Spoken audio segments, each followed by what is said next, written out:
All right, all right.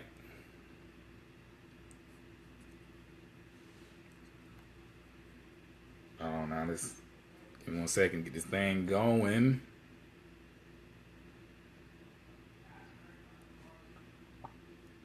All right, let me see. Let me see. All right, so man, welcome to 2017. It's been a minute since I did a live video talking about stuff. Just want to get my thoughts on a few of these situations that's going on out here, and yeah, man. So it's a lot been happening. I hope everybody has enjoyed their New Year's, Kwanzaa, Hanukkah, um, Christmas, all that good stuff. So just want to talk about a couple topics, man. First topic we want to talk about very briefly, Kim Burrell. Kim. We all know what Kim Burrell is. She went in on at her church on the homosexual community. Um, Personally, I do think she did too much.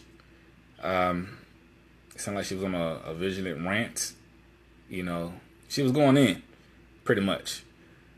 But me personally, I'm not more so concerned about her going in on them, but the response of the masses is what gets me. You know, I like to see what's compared to my people, and when we do stuff, I'm all about race relations, and I like to challenge the two. So after Kim Burrell received backlash of what she received, you know, she was set to go on the Ellen show. We all know Ellen's a lesbian woman. I think that's how you say it. People get real sensitive about the words and labels. But anyway, she was set to go on the Ellen show, and she got canceled, which she should have got canceled. Kim Burrell, that is. So she got canceled with the quickness, no explanation. All Ellen said was, Kim Burrell won't be on my show. And I compare that to, I compare the Kim Burrell situation and how she got canceled for going on the Ellen show, which she should have got canceled, to Paula Dean. See, Kim Burrell got canceled going on the Ellen show, which she should have. I know it sounds repetitive. And when Paula Dean disrespected black people and all that she did, her platform, she got to go on the Steve Harvey show and apologize, right? And so I look at these things that when certain things of disrespect happen to certain people, cultures, or whatever they decide to do, how that culture or those people, LBGT in this particular case, they cancel it out quick. They're not made or they're not told to apologize or to forgive this person. They immediately cancel it out. Like, yo, you disrespect the LBGT or just, y'all know how I'm trying to say it. Immediately they're canceled. So, and which is cool. And so when it comes to, in the black community of African Americans, when people disrespect us as a whole, we're always told to forgive and let the person apologize. So I don't like that, man, because I feel like when we get disrespected, we should be able to cancel people out also. And to her credit, Paula Dean she did get her show canceled, whatever, but she got it back. But I don't think she should have given a platform as Steve Harvey, because Steve Harvey's, he one of us. He our dude, man. He our boy, right? Steve Harvey, that's like, you don't get no black in that, right? So he one of the original kings of comedy. So as Ellen, she's one of the, I won't say she's a leader, but she's a very respected figure within the LBGT, right? So by Kim Burrell disrespecting the LBGT, and I hope I'm saying it right, she was not about to go on Ellen, who is one of the most respected people of that community, and apologize, whatever. I mean, she still might go on. They might bring her back. But as right now, she's got canceled. And I just don't like how when African Americans, somebody disrespect us, oh, forgive them, they didn't mean it. All type of excuses are made of why this person didn't mean what they said. So I just feel like it should be there across the board. As far as me being a preacher and a minister, as far as Kim Burrell's theology, if she disagreed with it, I disagree with the lifestyle, but I would never get on a pulpit and preach that type of thing, because that's not what you do. You have to be very careful of how you start preaching stuff and saying that God says this and says that. I mean, you have to be it's a very critical thing. It's a very divided topic. I mean, you can find on both sides, you can find verses and biblical exegesis that support both arguments. It's a never ending topic. So Me personally, if it was me, I would rather. I mean, even though I don't, right, even though I don't agree with his lifestyle, I would rather sit down and dialogue with people on why I disagree and whatever. But you never go in like that because it can be very harmful. It's a certain way. Me going to theology and seminary school, we are taught, even if we do disagree with a certain topic, right, as sensitive as that, you have to go about it a certain way that it can be helpful dialogue. It's a way to disagree without bashing and shaming people like that. It's a way. And so she went about it the wrong way. Even if she was talking to her church, or even if they do have a certain situation going on in her church, it's a way. And nowadays you got to know, especially if you're a celebrity like Kim Burrell, you have to know that every time you step outside your door, you are being recorded, and you have to assume that. So I'm she's gonna catch the backlash from it. But to end with that part, I just feel like when it comes to African Americans, when somebody disrespect us, I just don't like how we are made to. We're almost told to forgive these people, whoever it may be. And in this case, I use Paula Deen, how she got her platform, versus Kim Burrell going on the Ellen show, and which she would, the LGBT and mostly everybody wasn't having it. It just wasn't gonna happen. So I don't like that. And let's move on to Serena Williams. I know y'all think I'm gonna go in now. I'm not gonna go in on her because at first when I found out Serena was dating the dude, got engaged, I was like, oh man, I was a little upset, but I thought about it. I really don't have too much of a problem with it, man, because the argument is, we all know that she should have married a black man, she should have did this with a black dude, or whatever. People kind of bashing her a little bit, but reason why I'm not really too upset with it, because Serena, she has dated plenty black dudes, plenty black guys for numerous of years. It didn't work out, whatever. I'm pretty sure she's ready to settle down. She's approaching her 40s. I want to say she's approaching her 40s. The brothers ain't step up, man. You know what I'm saying? Like, the brothers ain't put a ring on it, man. That's just the truth, man. I mean, you can't be mad at her, man, because it's not like she's never dated black dudes. You know what I'm saying? I mean, with Drake and Common, those are the two most popular dudes she's dated. I mean, it ain't work out with them. We all know the stuff that happened with them and this and that. It didn't work out, but we can't really be mad at Serena Williams like that, because, like I said, she's dated black dudes and it didn't work out, and she's approaching her 40s, and she's not trying to play tennis forever. I'm pretty sure she's ready to settle down, probably make a family, get it going, and she has a right to do that, man. She's trying to get hers. I ain't really too mad at her, but I will make comparisons of how black people, men and women, how we treat each other. Hold on, call. There's no fake call. Of how we treat each other, right? Versus black men and women relationships. So I feel like we, as black men and women, we put certain standards on each other that we don't put on other cultures and other races, right? For example, a black man might who laughing, man? There wasn't no fake phone call. Y'all better stop. I'm like, hello, but nah. So, for example, black men, a lot of times, too many of us will say, we want the black woman to look like this, we want her to have these assets, pretty much it's all physical, right? And then you might see those same black guys turn around and pick a white woman or somebody of another race, which has none of those features at all, and they don't have anything that we require the black woman to have, and that upsets a lot of black women.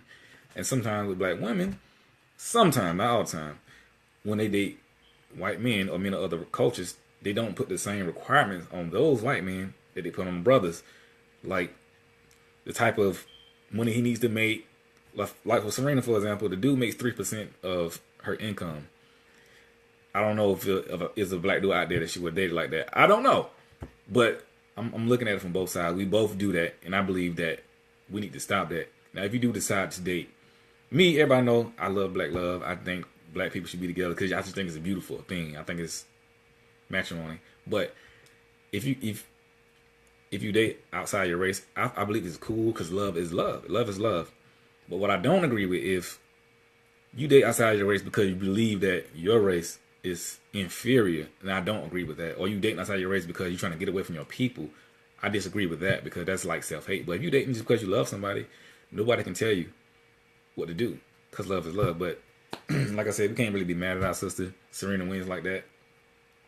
I seen a meme. I seen a meme on somebody's page about Serena. It was like when she dated a bunch of black dudes, with everybody kind of bashing her, saying she need to look like this, she need to look like that.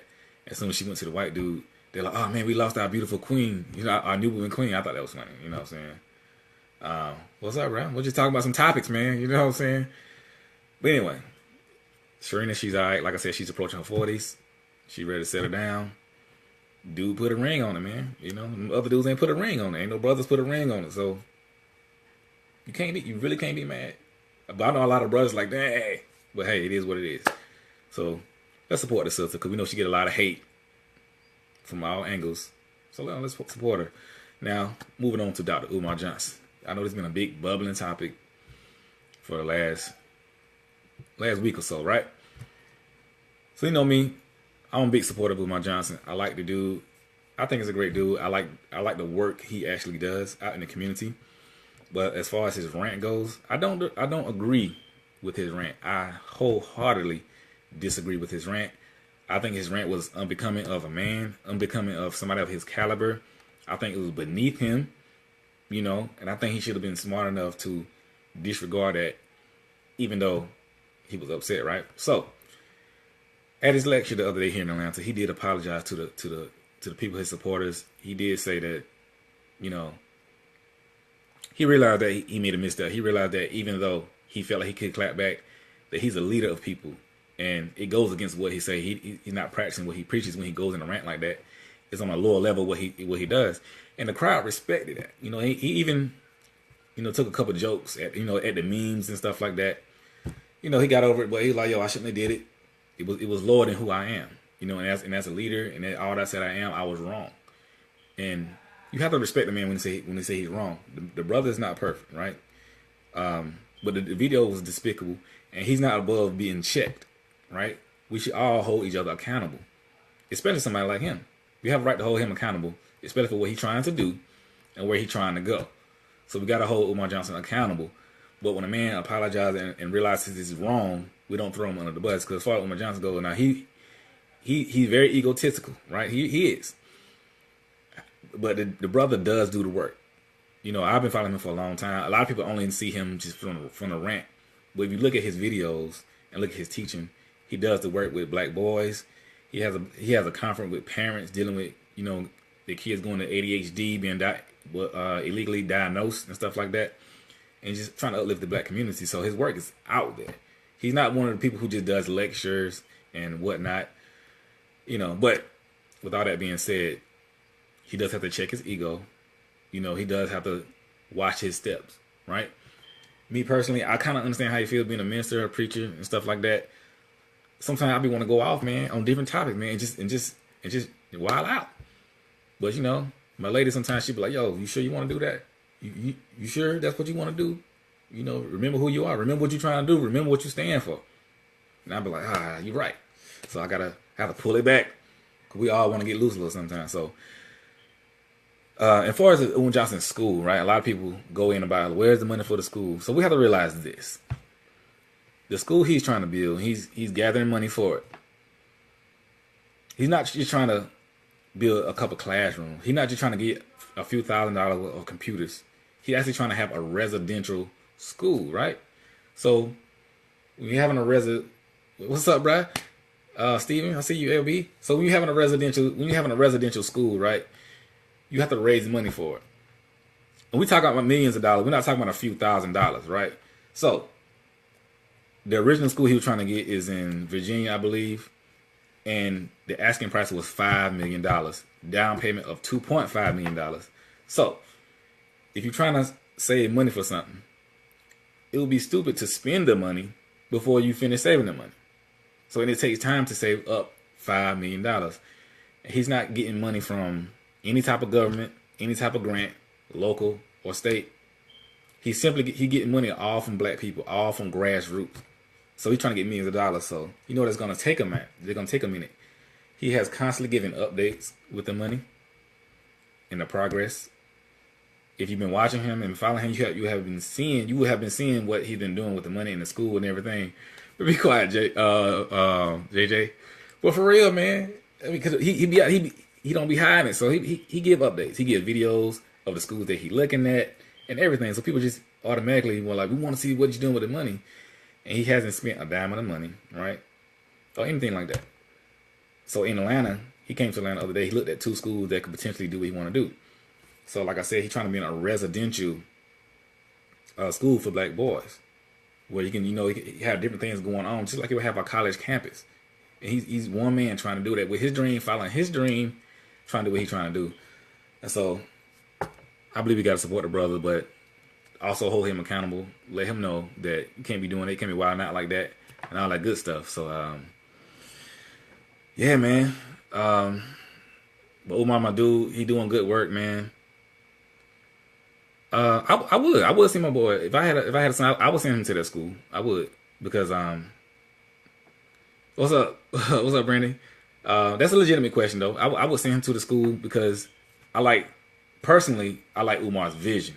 You know what I'm saying? Like I said, I've been following him for a while, and I like his vision, what he's trying to do. He really trying to build just a masculine, strong, intelligent black male without European influence, right? Because we don't get these certain things in public schools and sometimes even in private schools. Now I know one of the biggest issues with him is his views on homosexuality, right? And so that's why a lot of people don't want to send their child to school. They're like, yo, is my child gay? Could he come to the school or not?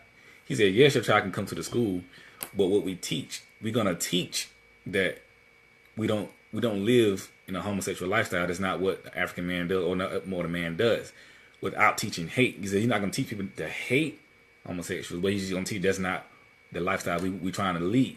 So it's the difference between, this not lifestyle we're trying to lead, this not what we believe, versus you hate people. Because a lot of people get that line confused, But he has some very strong views on homosexuality. I don't agree with all of them, but I agree with a lot of them, But his delivery is very strong. But that's just one aspect. But the rest of it is the stuff he's really trying to do. The stuff that we all talk about, how our community wants to be, or how we want our community to be. That's what he wants to teach the black boy, because we don't get a true education in public schools of who we are. We don't get it. So it's inclusion. I don't know. I want to say it's exclusion. Excuse me. But he just don't believe in that lifestyle. So it's like I said, the line gets blurred when people don't agree with homosexuality versus people who actually hate gay people, and you can't blur the two, because there are actually people out there who actually hate people, and that's wrong. But and this is debatable, but some people say, and I believe too, that homosexuality take away from masculinity, and it does to a certain degree, right? And it's hard for a masculine man to be a strong, I ain't say strong, but a straight masculine man who's not homosexual. He's a threat. He's a threat to the status quo. He just is. But it's so many topics with that. Like it's so debatable. But he's just trying not to do it. He don't believe in the lifestyle. He don't want to teach that. And it goes with like being natural and stuff like that with your hair.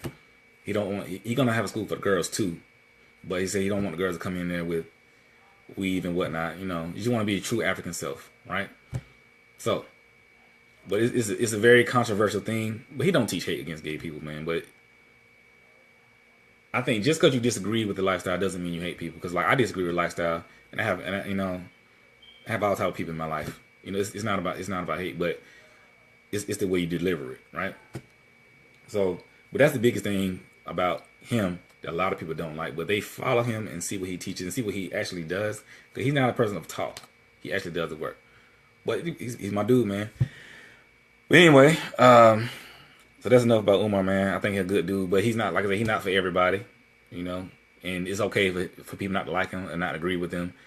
But he is a brother who out here fighting for our people overall and doing the work. So we can at least give him that much credit, because the man is human, man. You know what I'm saying? And as far as the beef between him and that guy, the guy been coming at him for a long time, right? Because Umar, he's not about debating.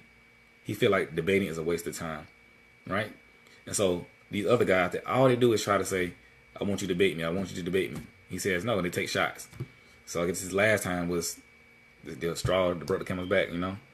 But he's a good dude, man. But everybody, as far as like consciousness goes, we all conscious in a different way, man. It's like being woke, being conscious. Like you don't have to have the dashiki on. You don't have to have herbs and spices. You know what I'm saying? You can be just how you are. You know what I'm saying? And just be for your people, man. Like you can be for your people in any field.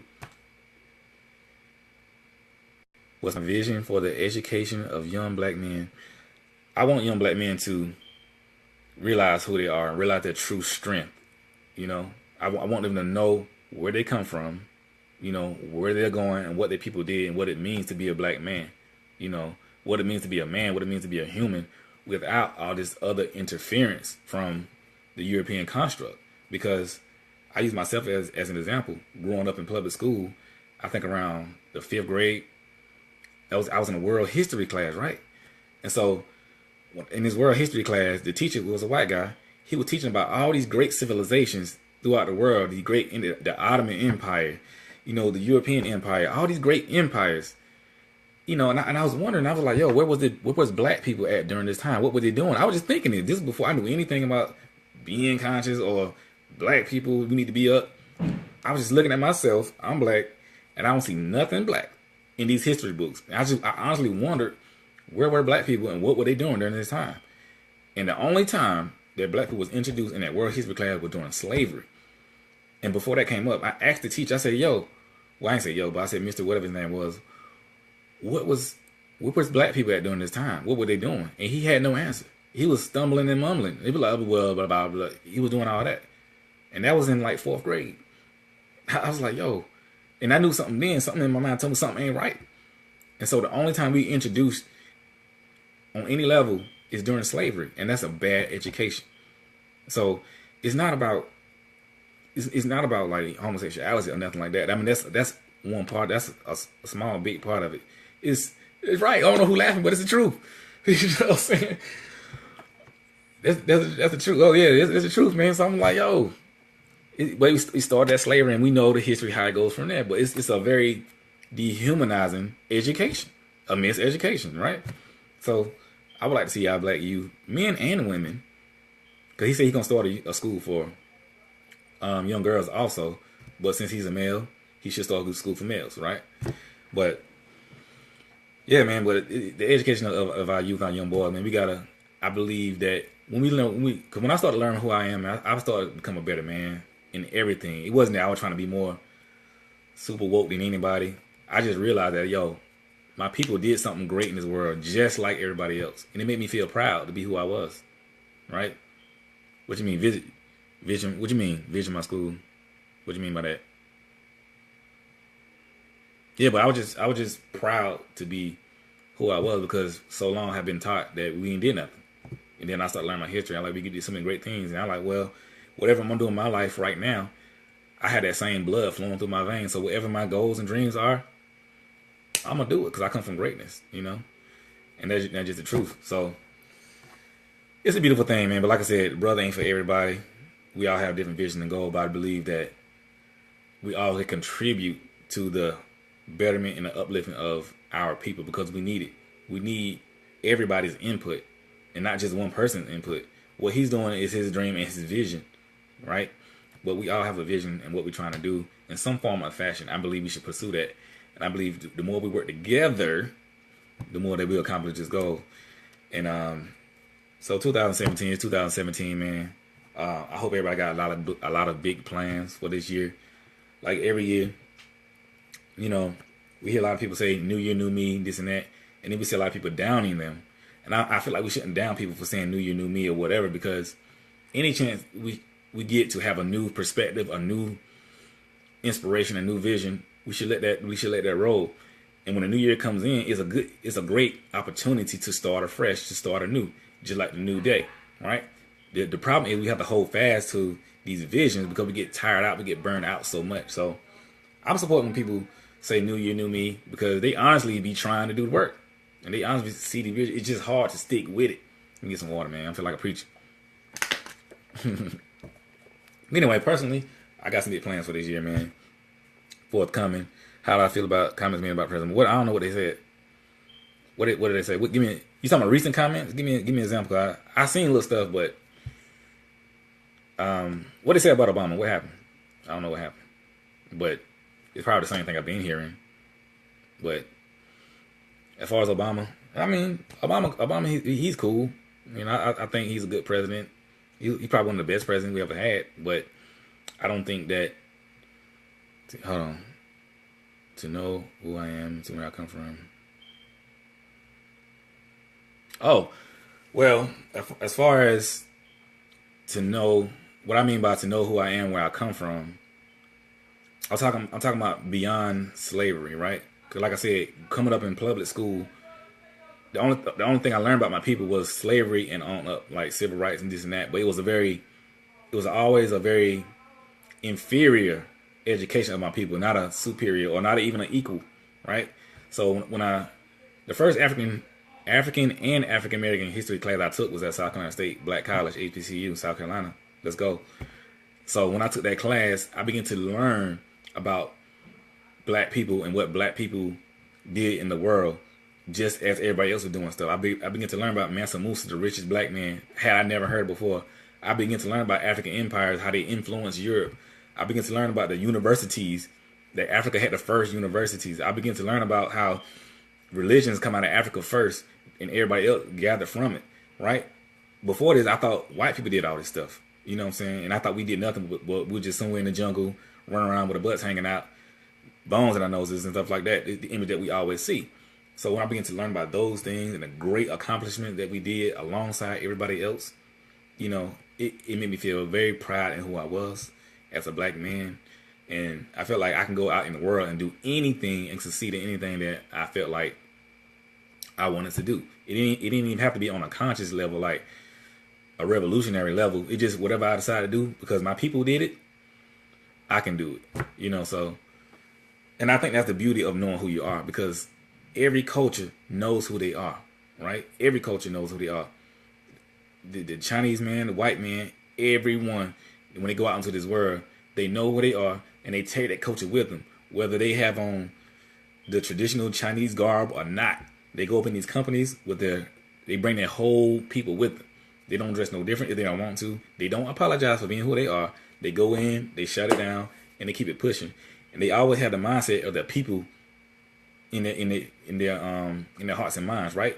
And they move forth with that. They never do stuff on a personal level without thinking about the people behind them, because they know somebody behind them needs this help. So they know when they win, everybody gonna win. So I do think we have to develop that mindset. Yeah, I think a lot of people do jump on what's popular and quick to follow what everybody say. That's true. We all do it, man. We got to change that and look at what's going on. Oh, he said President Obama ain't doing anything for us as a race.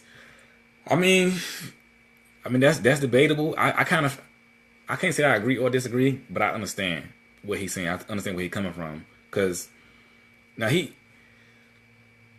did trickle down stuff, but and I could be wrong in what I'm saying now, because check me and correct me if I'm wrong, but symbolically, President Obama's presidency was great for black people. You know, the first black man to be president, got a black family in the White House. You know, we getting past race relations. It's beautiful, right? And I voted for him twice, and I'll vote for him again if I had the chance. You know, however, I feel like he kind of neglected the real issues that black people deal with. And people say that, well, yeah, he's the president of all people, not just black people. However, when everybody individually have problems and issues, he addressed those issues. For example, the LGBT community got 3 laws passed specifically for them that's going to protect them and their interests. One of the biggest ones was gay marriage. Whether you disagree with it or not, he did it for them because that's what they fought for, that's what they wanted, and that's what they did. And I ain't mad at it because they fought for what they wanted and they got it. So I'm not even hating on it. But we've been fighting against racism, police brutality, all the stuff we know we fight against, right? And we have got no laws that's going to specifically protect us on a federal level as a people. None. right? And he'll come out to the churches and sing, and it's good that he comes out, and I appreciate him coming out. But we need these laws on the books, right? We can talk about Obamacare. Obamacare is cool, right? But it's not specifically for black people. It's for all people, right? And they'll say we're gonna get this for minorities, but the word minority includes a lot of people. It includes LGBT. It includes white women. It includes like Mexicans, Chinese people, but it doesn't specifically say black people or African American people, because we have very unique problems in this country. We the only people that have dealt with what we dealt with in this country. So we have a right to ask for certain things that's going to protect us, because we are not protected out here. We are not. We're not protected in America. We only have to go through slavery and go through history. We see what's going on today, and we see that we are not being protected, And so that's what he meant when he said he hasn't done anything for us as a race. And to be honest, he hasn't, man.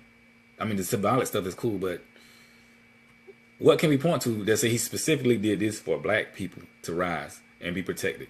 We have so many issues, that education, so many. I mean, my brother's keeper, I think that's the name of his organization. That's good, and it does go to black communities. But again, it says minorities, right?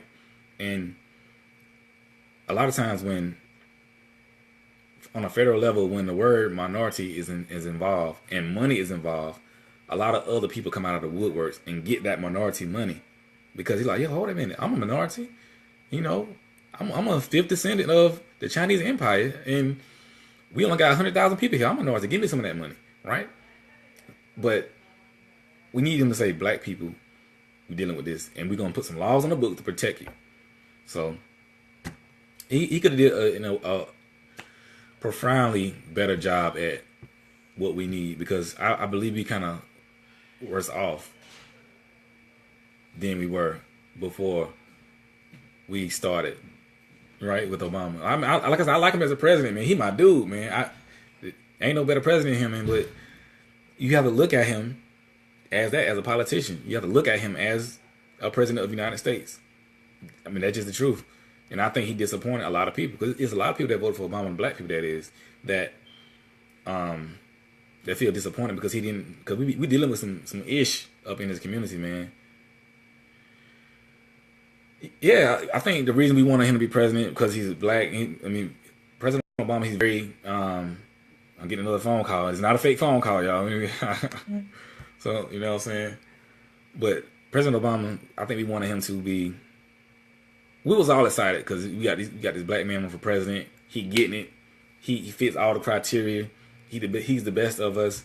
We just wanted him in there because it was just like something you never seen before, and it's this close to getting it. So we jumping on it. I've jumped on it. We had a good time. At South Carolina State on the band. We all was out there marching. It was a good time. I was happy. I'm still happy that he got president. But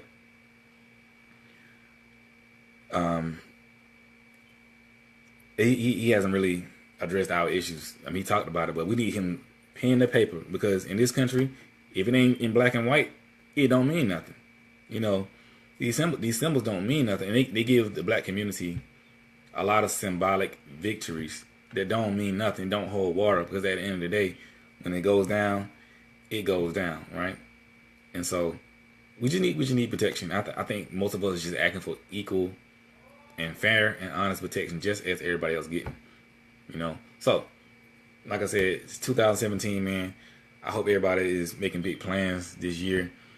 If you want people to say New Year, New Me, you make a New Year's resolution, keep doing it. Don't back off of saying this is new me just because everybody's saying, oh, you can be the same person. That's the devil talking. That's some demons, man. Don't listen to that. That's the naysayers. If you feel like you want to make a change, make that change. Was a race discussion during this seminar? And if so, what were some of the things that he felt would help our community? Oh, you talking about Umar Johnson? I think you're talking about Umar Johnson. I don't understand the first question. You said, was a race discussion during this seminar? Oh, yeah. Okay, yeah.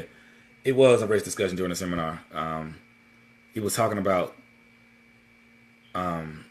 economic empowerment within ourselves, right? He was talking about how we spend money with other communities and we don't spend enough with ourselves. He was talking about how same thing we all be discussing on Facebook, how we don't support black businesses as we should. We give our money more to other people, Like if a black lady has a cookie shop who's been in the hood for 40, maybe about, let's say you have a black woman who got a cookie shop who's been in the hood for about 5-10 years. Everybody knows her. Then you might have Ben and Jerry come in a cookie shop and move a couple doors down from her. Everybody will stop going to her and go to Ben and Jerry's. But she's been in the hood loyal, and you don't get that with other communities. So we have to be loyal to who we are, because that's going to build who we are in our community. So he was talking about definitely economic empowerment, definitely education, knowing who we are, knowing our history, but not getting stuck on history, but knowing it so we can move forward. But it was a very good discussion, man.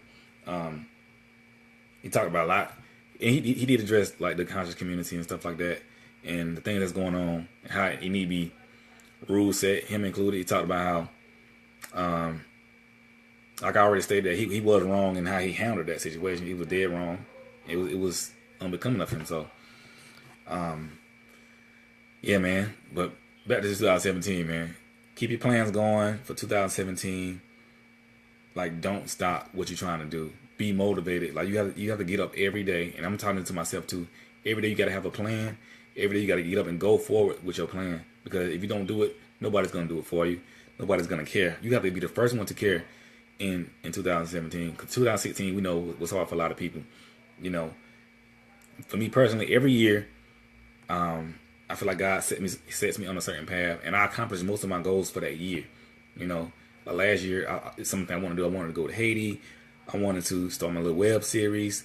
I wanted to do a few things that I didn't state, but it was in my heart and my mind. I did most of them, and I was surprised. So this year, I got a lot of big plans for this year.